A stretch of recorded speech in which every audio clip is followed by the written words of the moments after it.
Seigneur, ton peuple. Merci parce que tu parles ce matin. Merci pour le Saint-Esprit, Seigneur. Merci. Dans le nom de Jésus que nous avons ainsi prié. Amen. Amen.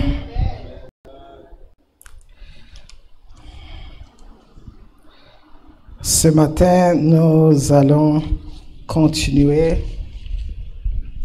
On va continuer avec nos enseignements. On avait commencé avec les ministères et les dons dans l'Église. Et on avait parlé sur les ministères de gouvernement.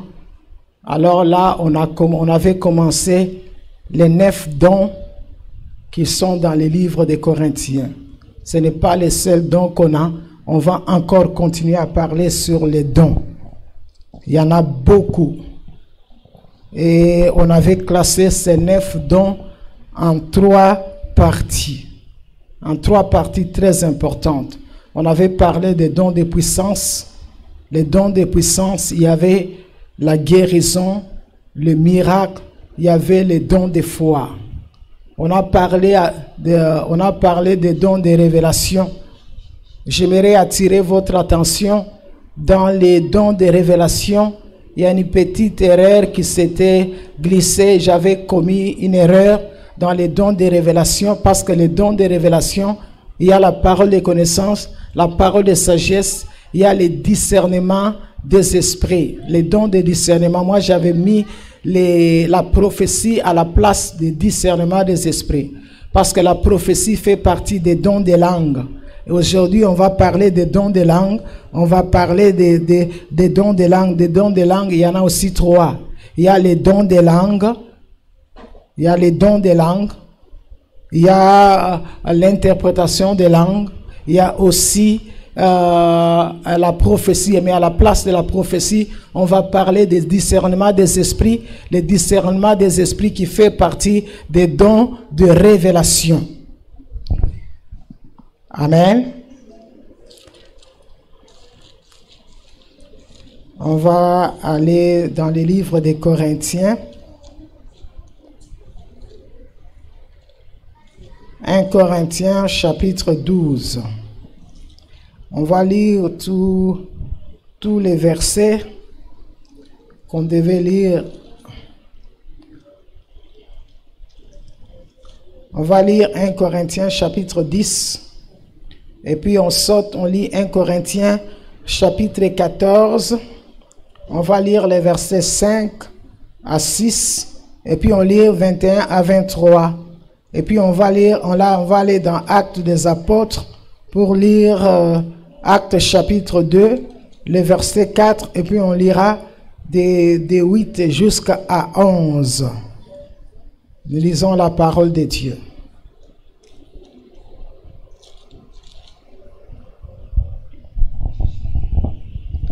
1 Corinthiens chapitre 10, les versets 12, les versets 10, la Bible dit quoi? 1 Corinthiens,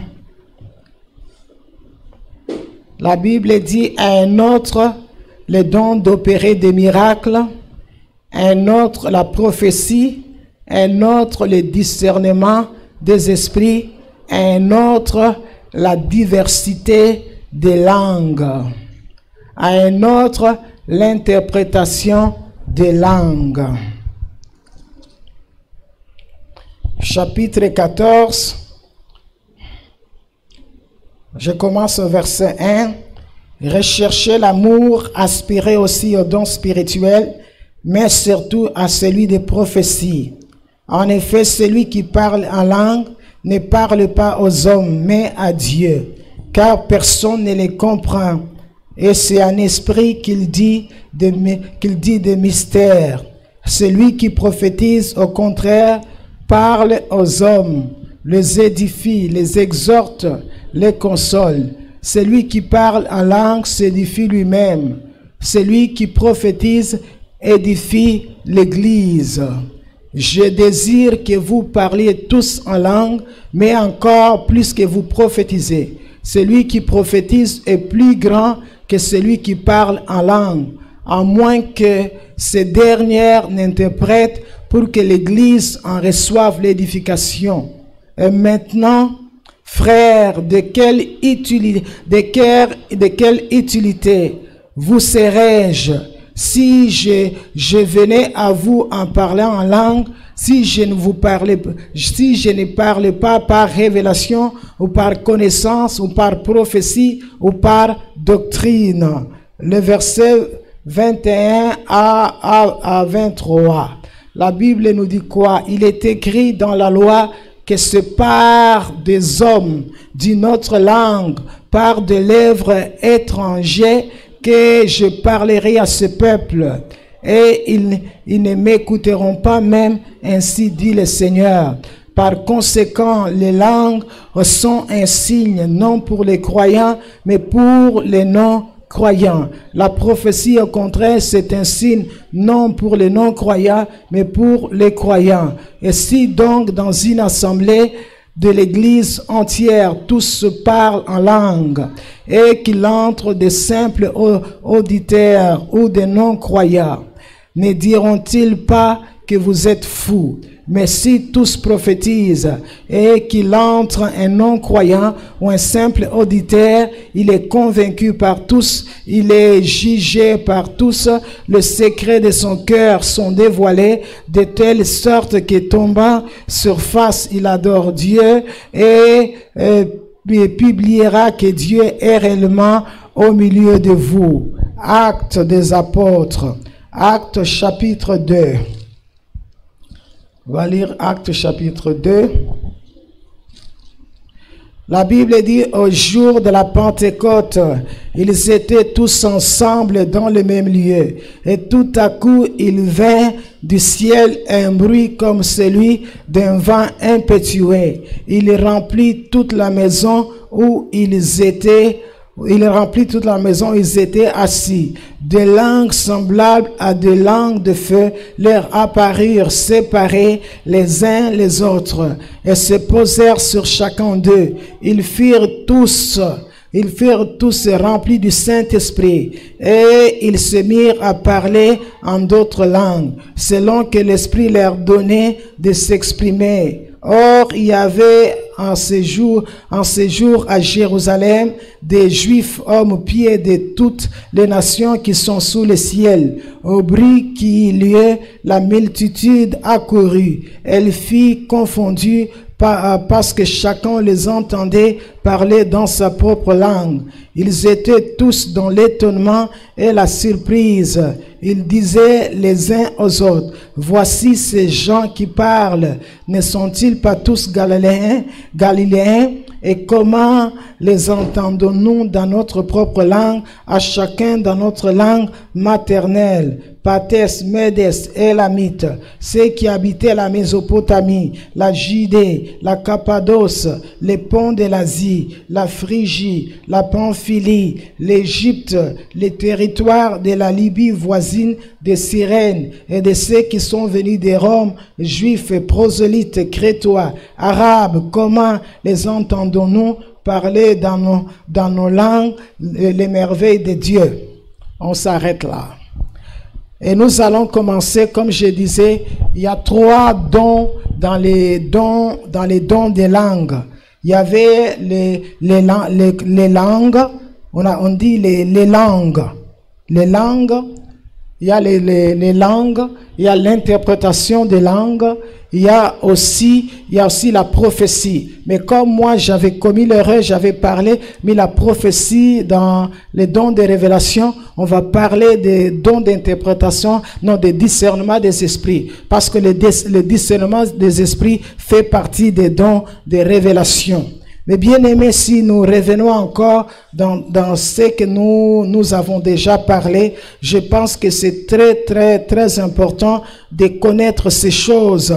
Parce que vous allez comprendre que le diable est très rusé. Le diable aujourd'hui, à cause de l'ignorance de beaucoup des enfants de Dieu, le diable a dérangé l'action de l'esprit. Et des fois, on confond les esprits mauvais avec les dons de l'esprit. Pourquoi? Parce que les enfants de Dieu n'ont pas la connaissance. Ici, je voudrais d'abord vous donner les définitions. Quand on parle de langue, qu'est-ce qu'on entend? On parle de langue, qu'est-ce qu'on entend? Vous allez voir même dans les définitions, il y a des différences. Quelqu'un qui parle en langue et qu'il ne comprend pas. Donc, on peut parler dans une langue. Dieu a donné le parler en langue. C'est ce qu'on dit ici. Quelqu'un qui parle dans un langage qui ne comprend pas. C'est un parler en langue. Et ce parler en langue, c'est quand les gens sont pour la première fois. Pour la première fois, c'est l'évidence de quelqu'un qui a été rempli du Saint-Esprit. Parce que vous allez comprendre que les jours de la Pentecôte, lorsque le Saint-Esprit est descendu, les apôtres ont subi les deux actions au même moment. C'est-à-dire, le Saint-Esprit est venu les régénérer et le Saint-Esprit les a remplis. Tous les enfants de Dieu ont le Saint-Esprit, tous ceux qui sont nés de nouveau. Parce que quand on dit le Saint-Esprit nous a régénérés, c'est le Saint-Esprit qui vient produire la nouvelle naissance.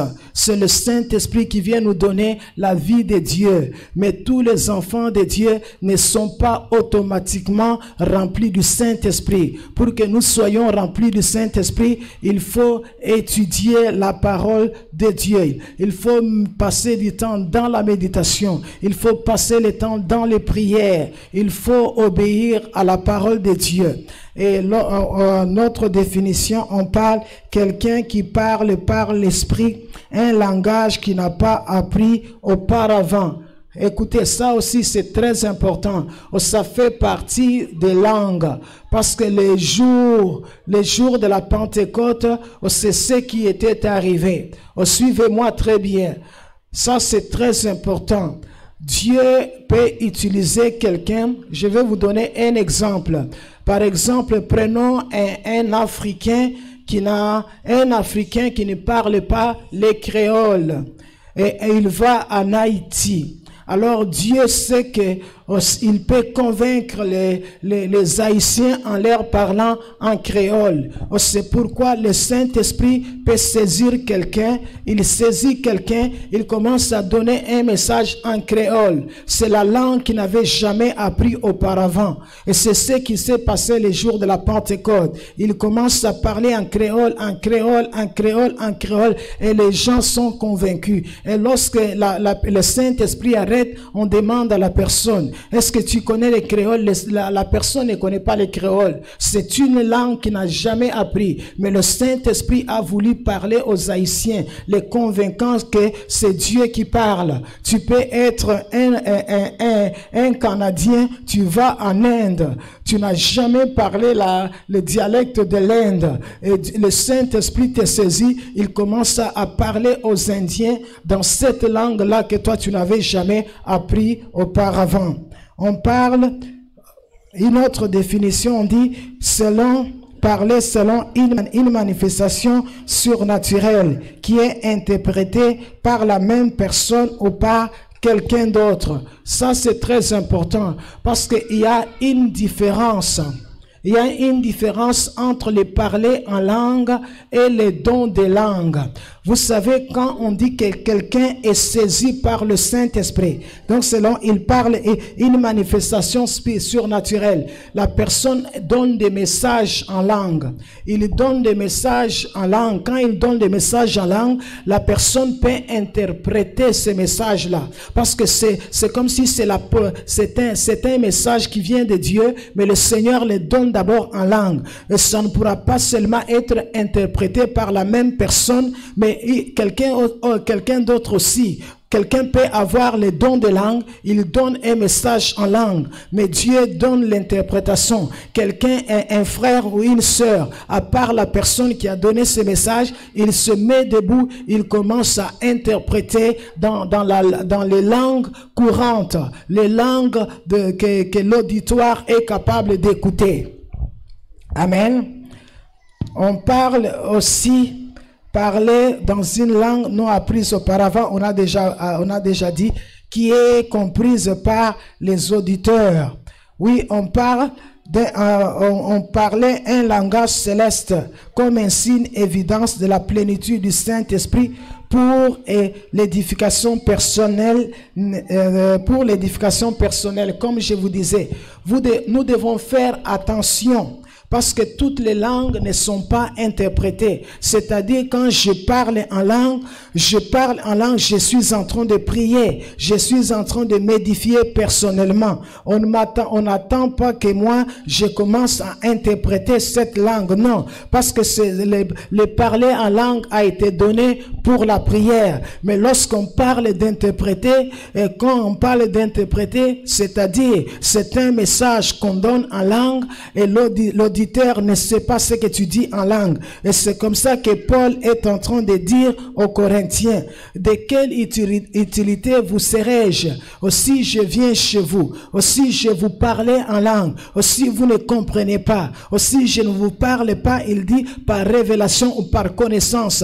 La révélation et la connaissance, c'est-à-dire on met l'aspect sur quand quelqu'un reçoit le message à l'intérieur de soi. Et puis on dit, si je ne vous parle pas par doctrine et par connaissance. Lorsque quelqu'un reçoit le message, il doit maintenant l'interpréter. C'est pourquoi la Bible est en train de nous dire ceci. On revient encore sur ce qu'on avait dit la fois passée. La Bible dit que les langues, Dieu avait parlé par Ésaïe, qu'un jour je parlerai à ce peuple dans une langue étrangère. Pourquoi? Parce que ce peuple était incrédule. Le peuple avait désobéi à Dieu. La Bible dit que c'était la conséquence à leur désobéissance. Et la prophétie s'était accomplie lorsque les Assyriens avaient envahi Juda. Lorsqu'ils avaient entendu pour la première fois, on leur parlait dans une langue étrangère, une langue assyrienne, une langue qu'ils ne pouvaient pas comprendre. C'est pourquoi Paul dit ceci, selon la logique de Paul. Aussi Dieu destine les langues pour les non-croyants. Donc nous les chrétiens, nous ne pouvons pas faire l'usage des langues dans nos assemblées chrétiennes comme on le fait souvent. Donc c'est-à-dire, il dit ceci, voici tous ont parlé en langue et que les non-croyants entrent ici. Parce que pour Paul, il y a la différence entre les non-croyants de temps d'Ésaïe et les non-croyants que nous recevons dans nos assemblées. Les non-croyants que nous recevons dans nos assemblées, ce sont des gens qui sont disposés à écouter la parole de Dieu, des gens qui sont disposés à recevoir la vérité, parce que leur présence même dans nos assemblées nous prouve qu'ils sont prêts à recevoir la parole de Dieu. Il dit que si les non-croyants entrent ici et que tous nous parlons en langue, ces gens-là vont dire que nous sommes fous, parce que les langues scandalisent les non-croyants. Les non-croyants qui entrent dans nos assemblées, qui sont disposés à recevoir la parole de Dieu. Les non-croyants qui sont disposés à donner leur vie au Seigneur. Ils disent ceci quand nous prophétisons, parce que la prophétie, on voit les dons des langues et l'interprétation. C'est-à-dire la prophétie aide les non-croyants dans les recherches de Dieu, de Dieu. Mais les parler en langue ne les aide pas. C'est pourquoi Paul disait, je veux que vous parlez en langue. Il dit lui-même, il parle en langue, mais dans l'assemblée de saints, parce qu'il sait que là, il y a les non-croyants. Il préfère dire 2, 3, 4 mots dans les langues courantes pour édifier les autres que parler en langue. Et Paul nous dit, il parlait beaucoup en langue. Il parlait beaucoup en langue quand? Donc, c'est-à-dire, il parlait en langue au seul quand il était dans sa prière personnelle.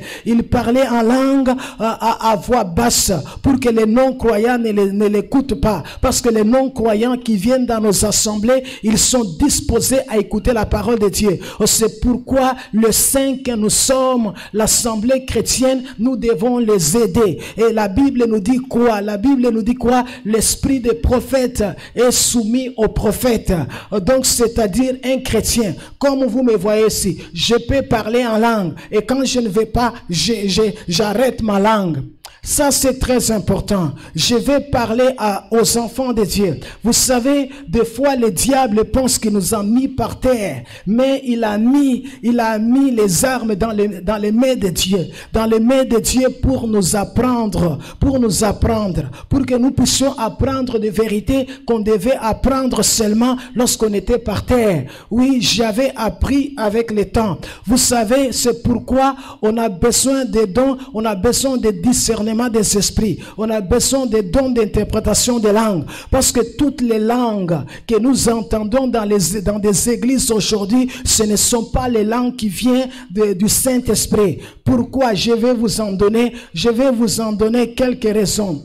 Et avec ma petite expérience, si vous savez quand vous êtes pour la première fois rempli du Saint-Esprit, et je ne dis pas aussi que tous les chrétiens qui parlent en langue sont remplis du Saint-Esprit. Pourquoi? Parce que beaucoup de gens avaient été remplis du Saint-Esprit pour la première fois. Le Saint-Esprit leur a donné les parler en langue, mais à cause du péché, ils ont déjà perdu la plénitude du Saint-Esprit. Parce que quand vous perdez la plénitude du Saint-Esprit, le seul don qui ne vous quittera pas, c'est le parler en langue. Parce que c'est le don de la prière. Dieu va et vous allez rester avec ces dons parce que le Saint-Esprit va commencer à intercéder pour vous. Même quand vous péchez, le parler en langue ne s'arrêtera jamais. Pourquoi? Parce que c'est le don de la prière. Tu peux pécher, tu peux faire tous les grands péchés, mais le parler en langue reste. Mais il y a certains dons, comme la prophétie, la parole de connaissance, les miracles, les guérisons. Lorsque tu vis dans les péchés, ces dons-là s'arrêtent. C'est pourquoi nous, les chrétiens, nous devons être informés. Avec une petite expérience que j'ai, quand quelqu'un est rempli du Saint-Esprit, parce que au début c'est difficile de contrôler son parler en langue, mais au fur et à mesure que la personne est en train d'avancer, au fur et à mesure la personne sera capable de contrôler son parler en langue. Donc c'est-à-dire je parle en langue quand je veux, quand je ne veux pas j'arrête. Je suis capable de contrôler mon parler en langue. Si vous vous retrouvez avec un parler en langue que vous ne savez pas contrôler, ça peut être les langues des démons. Je vais vous expliquer. Vous savez, oui. C'est très sérieux ce que je vous parle. Parce que moi, je l'avais vécu. J'avais parlé en langue. Le Saint-Esprit m'a donné le parler en langue. Mais quand j'ai perdu la plénitude, quand je suis tombé, les démons sont venus aussi. Ils ont commencé à parler des langues. Vous comprenez? Et ce n'est pas pour autant que votre langue que vous avez reçue, quand vous étiez rempli du Saint-Esprit, va disparaître. Ça ne disparaît pas. Mais c'est-à-dire, les démons aussi parlent en langue. Et ces démons-là, ce sont eux qui vont commencer à vous dire, oh, tu ne contrôles pas ta langue. Ça, c'est un peu avec une petite expérience que j'ai.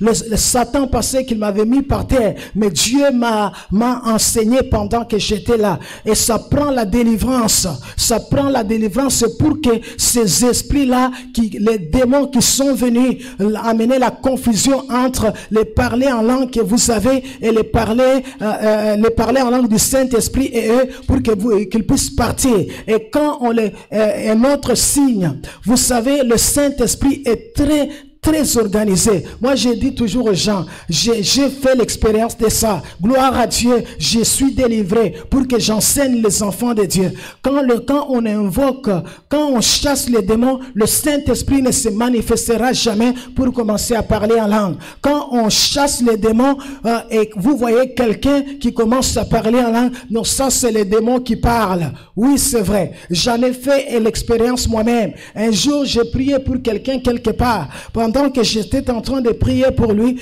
la personne a commencé à parler en langue. Moi, j'ai dit à la personne, on arrête. Ça, c'est une grande délivrance.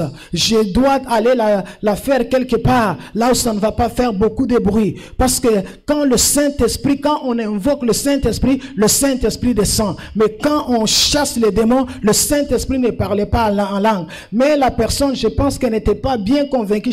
Ça, c'est moi qui l'ai dit. Mais elle avait aussi expérimenté. Quand je l'ai amené dans cet endroit-là, j'ai commencé à appeler les démons qui parlaient les langues, ces langues-là. Je les ai appelés. Les démons ont commencé à crier. Et c'est comme ça qu'on les a chassés. Mais ce n'est pas pour autant que la personne n'avait pas les parler en langue qu'il avait reçu. Alors j'ai dit à la personne, désormais fais cette expérience. Les langues du Saint-Esprit, la personne, tu as le pouvoir de contrôler. Quand c'est les langues du Saint-Esprit, tu vas te taire quand il faut se taire. Quand c'est les langues du Saint-Esprit, c'est toi qui décides quand tu vas parler en langue. Ici, on veut que les enfants de Dieu aient cette connaissance pour qu'ils soient capables eux-mêmes de ne pas... Vous savez, je vais vous dire la vérité. Et beaucoup des enfants de Dieu qui sont nés de nouveau, ils avaient reçu le parler en langue. Ils ont encore se parler en langue. Mais les démons sont entrés en eux. Les démons sont en train de parler ces langues-là. Et quand les démons parlent la langue,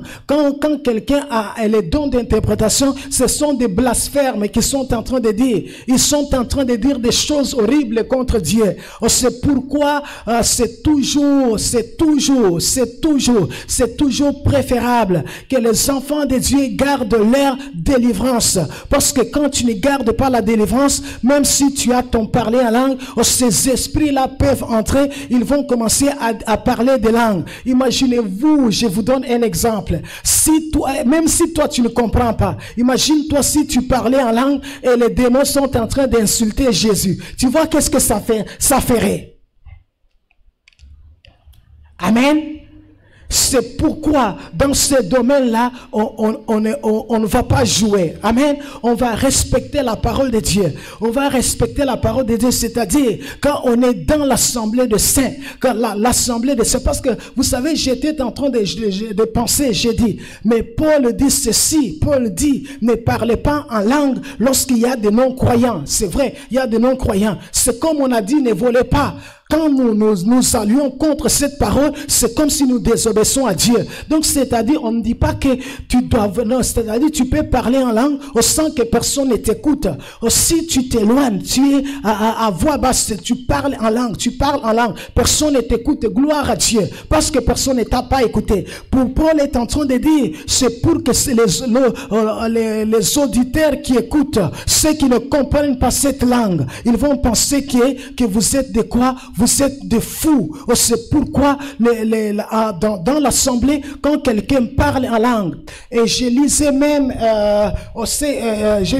écoutez ce qu'il a dit. Il dit, c'est très important, il dit que lorsqu'il y a des gens qui parlent en langue, et qu'il n'y a personne pour interpréter, il dit qu'on se taise dans les assemblées des saints. Écoutez ce qu'il dit, parce que c'est très important. Il dit que quand il n'y a personne pour interpréter, qu'on se taise. Donc on se taise, qu'on ne parle pas en langue.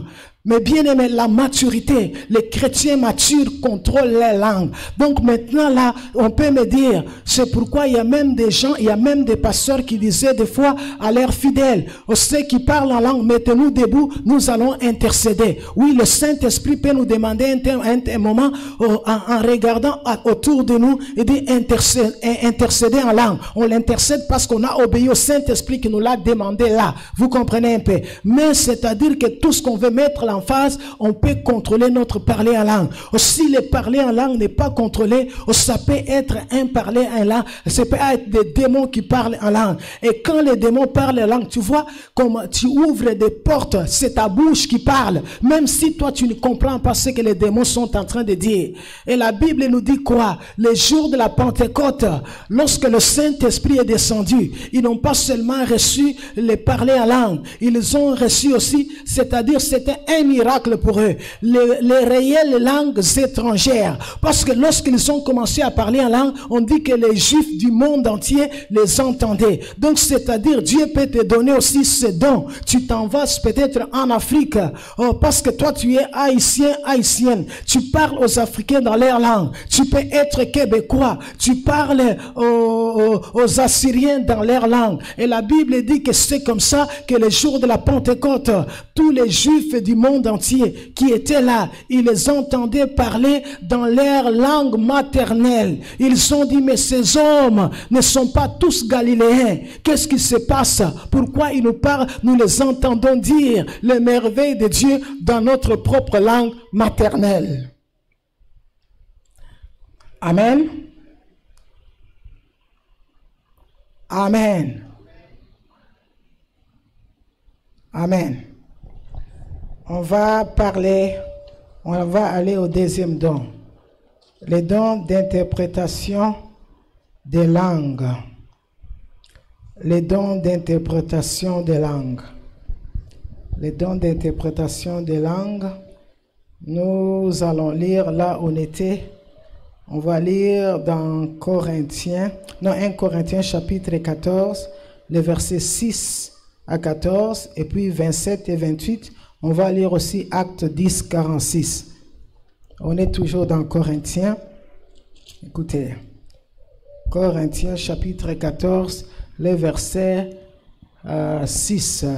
Écoutez. Et maintenant, frères, de quelle utilité vous serais-je si je ne venais à vous en parler en langue, si je ne vous parlais pas par révélation ou par connaissance ou par prophétie ou par doctrine? Si les objets inanimés qui rendent un son comme une flûte ou une harpe ne rendent pas les sons distincts, comment reconnaîtra-t-on ce qui est joué sur la lutte, sur la flûte plutôt, et ce qui est joué sur la harpe? Et si la trompette rend un son confus, qui se préparera au combat? Ça, c'est très important parce que la trompette, ça faisait partie des instruments que Dieu a utilisés dans l'Ancien Testament. Dans le désert, même quand les enfants d'Israël sont arrivés en Canaan. Donc, c'est-à-dire, il y avait une façon de sonner la trompette. Quand on sonne la trompette de cette façon, les gens savaient que c'est une assemblée solennelle. Ils devaient se rassembler. Et quand on sonnait la trompette d'une autre façon, ils savaient que c'est le combat. Et alors, c'est très important. Paul est en train de prendre pour comparer la trompette aux langues dans les églises qui ne sont pas interprétées. Il dit que, mais si la trompette donnait un son confus, si le peuple n'entendent pas la distinction, s'ils ne savent pas que cette façon de jouer la trompette c'est pour les combats, comment est-ce qu'ils vont se rassembler pour les combats? Et Paul continue, il dit de même vous, si par la langue vous ne donnez pas une parole distincte, c'est très important. Donc quand vous parlez votre langue, attendez-vous, soyez-en sûrs qu'après vous parlez votre langue, il y aura une parole distincte. Pourquoi? Pour les non-croyants qui sont dans des assemblées, pour ceux qui sont venus pour recevoir la parole de Dieu, pour ceux qui sont disposés à écouter Dieu, à l'accepter comme étant Seigneur et Sauveur personnel. Il dit ceci. Il dit, et si par la langue vous ne donnez pas une parole distincte, comment sauront-on ce que vous dites? Car vous parlerez en l'air. Il dit, aussi nombreuses que puissent être dans le monde les diverses langues, il n'en est aucune qui ne soit sans signification. Si donc je connais le sens de la langue, il dit, si je ne connais pas le sens de la langue, je serai un barbare pour celui qui parle, et celui qui parle sera un barbare pour moi. Et Paul dit ceci, écoutez, c'est très important. Il dit, quand tu parles en langue et que tu ne connais pas le sens, et que quelqu'un qui est à côté de toi ne connaît pas le sens de ce que tu dis, toi tu seras barbare pour celui qui t'écoute, et celui qui t'écoute sera barbare pour toi. Parce qu'il dit que toutes les langues, peu importe leur nombre dans le monde, il n'y a aucune langue qui soit sans signification. Il dit ceci. De même, puisque vous aspirez aux dons spirituels, que ce soit pour l'édification de l'église que vous cherchez à en posséder en abondance. Et c'est pourquoi, il dit c'est pourquoi, celui qui parle en langue prie pour avoir les dons d'interprétation. Parce que si ton don, si le parler en langue que tu parles, c'est le don de langue, ça mérite l'interprétation. C'est toi qui dois prier pour que Dieu te donne l'interprétation. Donc, c'est-à-dire, ceux qui parlent en langue, qui ont des dons de langue, les messages que Dieu donne en langue, mettons-nous dans un mode de prière. Prions jusqu'à ce que Dieu donne quoi? L'interprétation. Il dit ceci. Il dit, car si je prie en langue, Il dit, c'est pourquoi celui qui parle en langue prie pour avoir les dons d'interprétation. Il dit, car si je prie en langue, mon esprit est en prière, mais mon intelligence demeure stérile. Que faire donc? Je prierai par l'esprit, je prie aussi par l'intelligence. Je chanterai par l'esprit, mais je chanterai aussi par l'intelligence. Autrement, si tu rends grâce par l'Esprit, comment celui qui est dans le rang des simples auditeurs répondra-t-il Amen à ton action de grâce, puisqu'il ne sait pas ce que tu dis? Et c'est pourquoi ceux qui parlent en langue, dont c'est un don de langue, doivent prier pour l'interprétation. Écoutez maintenant les dons d'interprétation.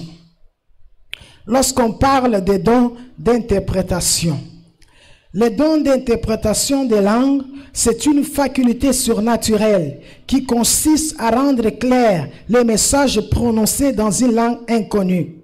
Quelqu'un qui a reçu une compréhension surnaturelle pour interpréter la signification d'un message en langue pour l'Église.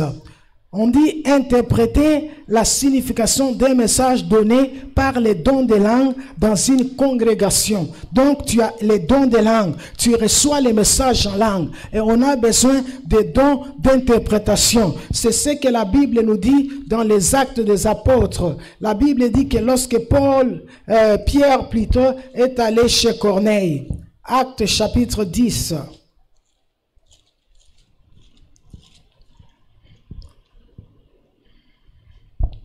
Actes chapitre 10, les versets 44 et suivants. La Bible dit, comme Pierre prononçait encore ces mots, le Saint-Esprit descendit sur tous ceux qui écoutaient la parole. Tous et tous les fidèles circoncis qui étaient venus avec Pierre furent étonnés de ce que les dons du Saint-Esprit étaient aussi répandus sur les païens, car ils les entendaient parler en langue, glorifier Dieu. Ils les entendaient parler en langue, glorifier Dieu. Et ils ont parlé en langue, et ceux qui avaient les dons d'interprétation, ils ont entendu qu'ils étaient en train de dire, de glorifier Dieu, de louer Dieu, d'adorer Dieu. C'est pourquoi les dons d'interprétation est encore très nécessaire. Parce que les dons d'interprétation, quand vous l'avez, ça ne va pas seulement interpréter les langues que le Saint-Esprit donne. Ça va interpréter aussi les langues des démons. Donc, c'est-à-dire quand quelqu'un a les dons d'interprétation, quand quelqu'un parle en langue, ça peut traduire ce que la personne est en train de dire. C'est pourquoi tous les faux frères, quand je dis les faux frères, il y a des enfants de Dieu innocemment. Ils sont possédés par des démons. Les démons qui leur donnent des langues. Ils ne sont pas conscients. Oui, on va aussi les interpréter. Mais tous les faux frères, les gens qui ne sont pas nés de nouveau, les gens qui savent qu'ils pratiquent la sorcellerie, la magie, ils se sont infiltrés dans les églises. Et pour ressembler aux autres, ils se sont donnés aussi de parler en langue. Et ils sont conscients de qui ils sont. Quand ils savent que quelqu'un a les dons d'interprétation, ils ne vont pas parler là-bas. Ils vont cacher. Pourquoi? Parce qu'ils savent que lorsque tu parles, il parle en langue, la personne va interpréter. On saura que ce ne sont pas de vrais enfants de Dieu. Voyez comment les dons sont précieux dans les églises. Nous en avons besoin. Nous avons besoin des dons dans les églises. C'est pourquoi c'est très important d'avoir des dons. Parce que imaginez-vous combien des églises, là où les gens sont là, les gens ne savent pas contrôler leur langue. Ils sont en train de parler en langue. Et pendant qu'ils parlent en langue, c'est les démons qui parlent en langue, qui sont en train de blasphémer, de dire des choses contre Dieu. Et imaginez-vous combien de démons qui se présentent dans des assemblées. Parce que les gens sont dans l'ignorance. Ce n'est pas parce que vous êtes dans l'ignorance que le diable ne va pas faire dans son travail. C'est pourquoi la Bible dit que mon peuple périt faute de connaissances. Nous devons connaître.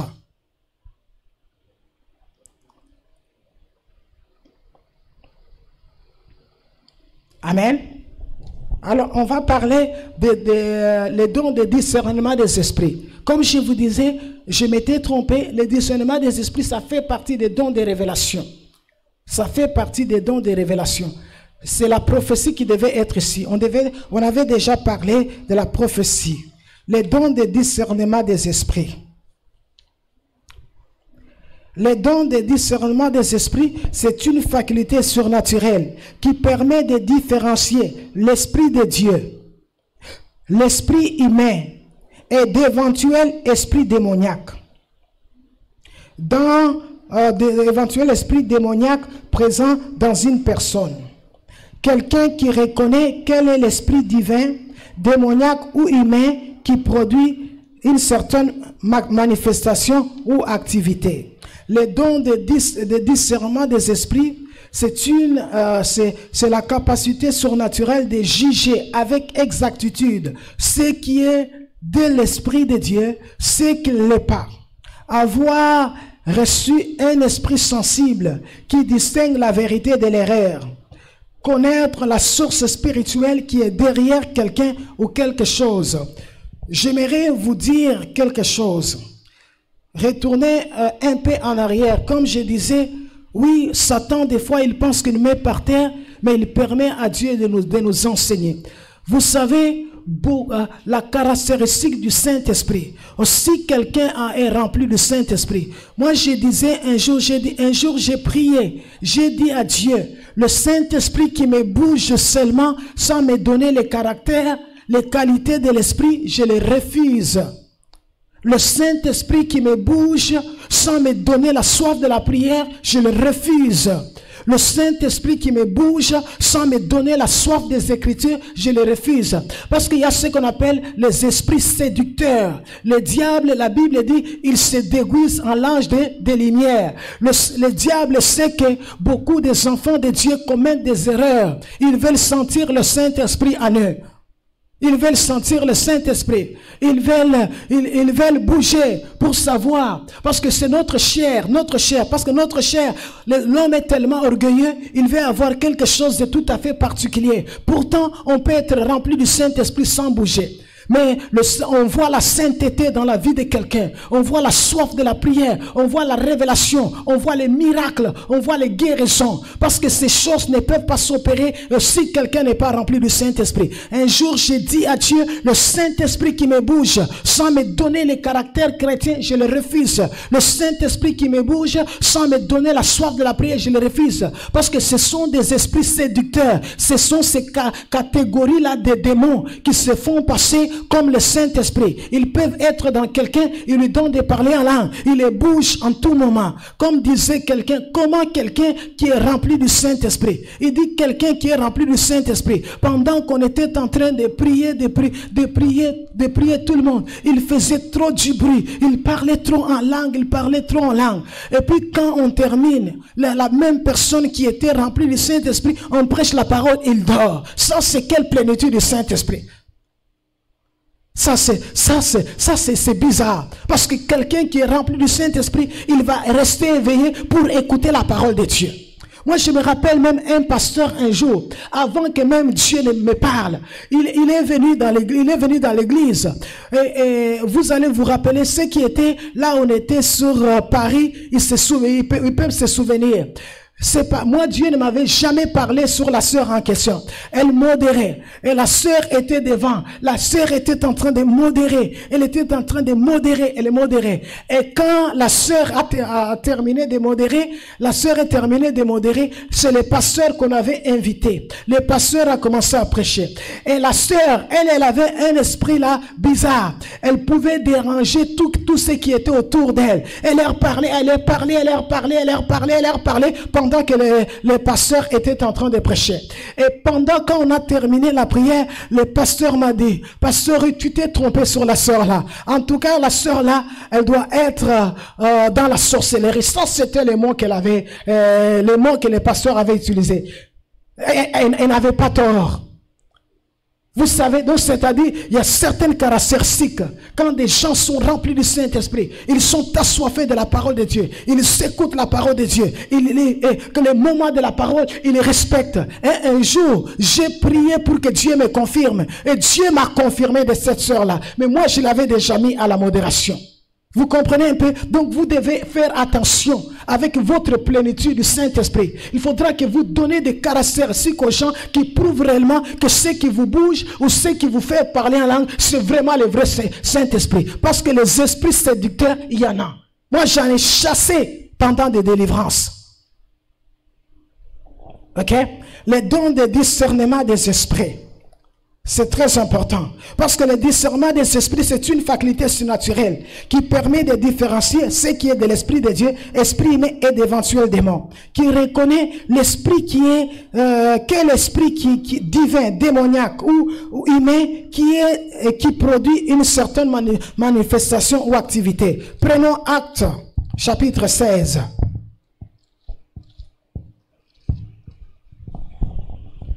Le verset 16 est suivant. Comme nous allons au lieu de prière, une servante qui avait un esprit de python et qui, en devinant, procurait un grand profit à ce maître, vint au-devant de nous et se mit à suivre Paul. Et nous, elle criait, ces hommes sont les serviteurs de Dieu très haut. Ils vous annoncent la voie du salut. Elle fit cela pendant plusieurs jours. Paul, fatigué, se retourna et dit à l'esprit, je t'ordonne au nom de Jésus-Christ de sortir d'elle. Et il sortit à l'heure même. L'esprit de Python, on dit que c'est un esprit qui est en train de dire la vérité. Mais ce n'est pas un esprit, ce n'est pas l'Esprit Saint. Parce que cette femme ici, c'était une esclave que le maître avait achetée. Vous suivez bien l'histoire, vous connaissez. Le maître avait acheté. Et quand les gens avaient besoin qu'on leur dise des vérités sur leur vie, ils allaient chez cette femme. Et le maître recevait de l'argent. Vous comprenez un peu. Donc, c'est-à-dire, si vous voulez connaître la vérité sur ta famille, donc les gens ont certifié que tout ce que disait cet esprit, ces démons-là, c'était la vérité. Et c'est comme ça qu'on l'a exploité. Elle était non pas seulement l'esclave des hommes, elle était aussi l'esclave de Satan. Parce que cet esprit-là l'utilisait pour dire des vérités aux gens et que les gens soient payés. Mais elle avait commis l'erreur. L'esprit avait commis l'erreur. C'est l'esprit. Parce que l'esprit se servait de cette femme. On dit Paul et Silas étaient dans la ville. Et la femme criait, ces hommes sont les hommes de Dieu, sont les serviteurs de Dieu. Ils vous montrent les chemins du salut. Est-ce que ce n'est pas parce que c'est la vérité que ça vient de la bouche de Dieu? C'est la vérité, mais qui venait dans la bouche d'un démon.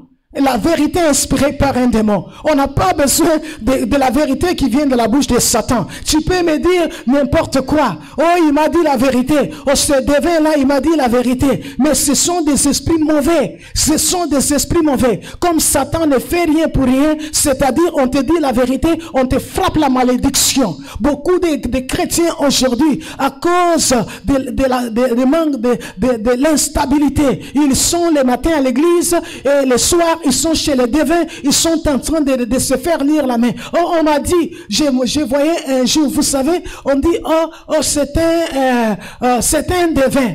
Et puis le devin, il appelle qui? Il appelle ton frère qui était déjà mort. Et puis le devin dit, il aimait bien les bananes. Mais ce sont les esprits familiers. Les esprits familiers, ils connaissent toutes les générations des personnes qui ont vécu chez vous. Ils connaissent l'histoire de ton grand-père, de ta grand-mère. Ils savent qu'elle aimait beaucoup. Elle n'aimait pas le sel, elle aimait les arachides. Ils connaissent cette histoire. Ce sont ces esprits familiers-là dont ils se servent. Ce sont les esprits familiers-là qui utilisent les devins, qui vont vous dire la vérité, qui vont vous dire la robe de ta belle-mère, les jours où elle était morte. Et les gens disent, oh, ils m'ont dit la vérité. Mais ce sont les esprits méchants. Oh, c'est pourquoi Paul, connaissant, avec l'esprit de discernement des esprits, on a besoin de discernement des esprits pour que le diable n'infiltre pas la manifestation de l'action du Saint-Esprit dans l'église, pour qu'on ne soit pas dans la confusion, pour qu'on ne soit pas pris entre les démons, les esprits humains et l'esprit de Dieu. Et Paul a avait le discernement des esprits. Il n'a pas dit non, oh, laissez-les dire la vérité, parce que ces gens-là doivent nous écouter. Non, on n'a pas besoin de la vérité qui vient de la bouche de Satan. Il s'est tourné, il a dit, au nom de Jésus, je t'ordonne, sors de cette femme. Et c'est comme ça qu'on avait mis, c'est la raison pour laquelle ce maître avait dit, oh, on a perdu notre gagne-pain, on a perdu notre source de revenus. Les gens qui venaient nous payer des montants, des sommes d'argent, parce que cette femme disait la vérité, ne viendront plus. Et c'est comme ça qu'on avait vu Pierre, Paul et Silas dans la prison. Mais bien aimé, et puis dans ce domaine, on sait pourquoi avec avec l'expérience, certains pasteurs disent toujours, quand les gens ont des dons de prophétie, il faut d'abord examiner pour qu'on se rende compte que c'est le Saint-Esprit qui parle. Et quand quelqu'un, la délivrance n'est pas totale, on dit que quand tu reçois le message, garde-le un peu. Parce qu'on veut juger avec exactitude. On veut être sûr que c'est le Saint-Esprit. Parce que vous allez comprendre, j'ai prié un jour pour une personne et l'esprit humain, les esprits humains que j'ai appelés, l'esprit humain a commencé à parler. Comment est-ce que, donc c'est-à-dire cet esprit humain-là, des fois, il se présentait comme l'esprit de Dieu pour donner des messages aux gens. Vous comprenez un peu? Mais quand il y a l'esprit, il y a les dons de discernement des esprits, on sait discerner que ça c'est le Saint-Esprit qui a parlé. C'est pourquoi la Bible dit dans une assemblée, si une personne est en train de prophétiser, que deux jugent. C'est-à-dire quoi? C'est-à-dire, si nous sommes 1, 2, 3, 4 ou bien 5 personnes, nous avons tous les dons de prophétie. Quand toi tu prophétises, le Saint-Esprit est en train de me dire, c'est la vérité, c'est Dieu qui parle. Et si ce n'est pas Dieu, le Saint-Esprit dira non, ce n'est pas Dieu qui parle. C'est pourquoi la Bible dit, quand une seule personne prophétise, que deux jugent.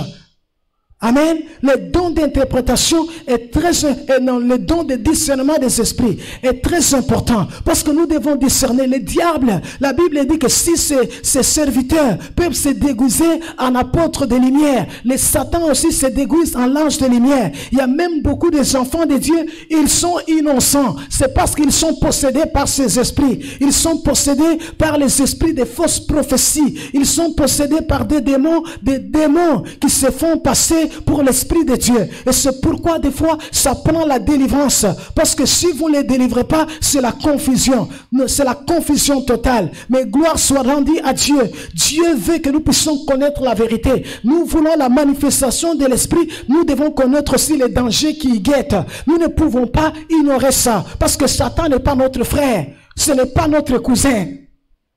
Il sait que nous les détestons. Il essaiera toujours de venir s'infiltrer. Mais ce n'est pas pour autant que le Saint-Esprit dit non, je me réserve. Non, le Saint-Esprit veut. Vous savez, Dieu, moi, m'avait reproché quelque chose. Quand j'étais tombé, j'étais par terre. La chose que Dieu m'a reproché, m'a dit, Ruth, tu as beaucoup prié que tu as lu la Bible. Vous savez, le diable, des fois, il n'a pas peur de la prière. Mais le diable a peur de la vérité, la parole de Dieu. Parce que tu sais, tu peux prier, mais tu ne pries pas selon les Écritures. Tu ne pries pas selon la vérité. Oh, c'est pourquoi, quand Dieu m'a restauré, j'ai équilibré. J'ai dit, j'aimerais prier, mais j'aimerais lire aussi la vérité. J'aimerais connaître la vérité. Comme disait un homme, la parole de Dieu engendre la prière. Et la prière engendre quoi? La puissance. Nous ne pouvons pas prier dans l'ignorance. Beaucoup des enfants de Dieu, parce qu'ils ignorent, parce qu'ils négligent la méditation, la connaissance de la parole, ils sont en train de prier dans l'ignorance.